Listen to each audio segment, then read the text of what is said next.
Another sub-trend of the Climate Fund is energy efficiency. What is energy efficiency? So energy efficiency is probably the most underappreciated area of the fund and underappreciated by the market in terms of the opportunity here. So when we're talking about energy efficiency, what we're talking about is this simple fact that most buildings in the world are creating 25% of emissions globally. And whether that's the corporate headquarters you work in or the school your children go to or the government buildings. And we've seen multiple policies now from corporates and from companies that are trying to get their buildings effectively to zero carbon buildings. And so this is very much a retrofit opportunity. It's a retrofit opportunity for the existing building stock that we have on the planet today. And so when we drill down on that opportunity and we look at it, there's a number of different categories that are obviously creating these emissions.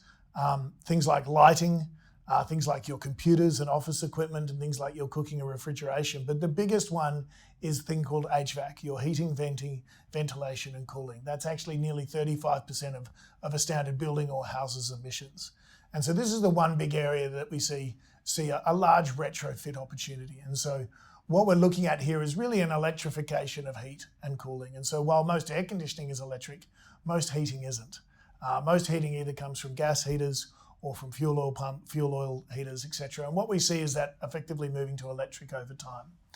And so this ultimately becomes a $350 billion opportunity as essentially these HVAC companies go through every building on the planet and install it with sensors. These sensors allow you to have the heating and cooling on at the right time.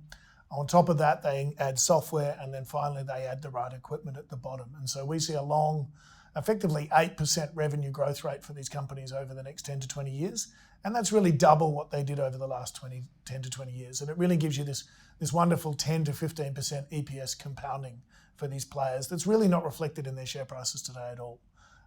The one we own in the fund today and the one we quite like is Trane Technologies, listed in the United States, a leader in this space, a green leader globally. And that's ultimately creating these heat pumps or this equipment changeover that we see, trading at roughly 30 times earnings, but as I said, 10 to 15% compound growth for a very long time to come.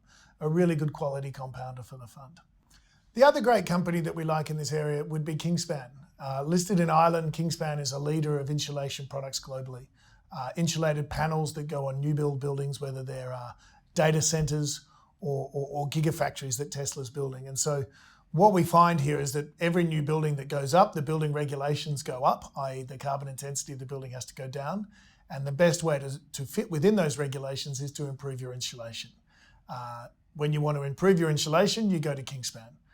This company is family run, listed in Ireland. We've known the company for a long time and known the management for a long time, and has this wonderful structural growth opportunity in front of it as insulation penetration continues to grow, not just in places like Australia and the United States, but also in emerging markets. And so this is a great company that wins from the building opportunity into the future, not the retrofit opportunity.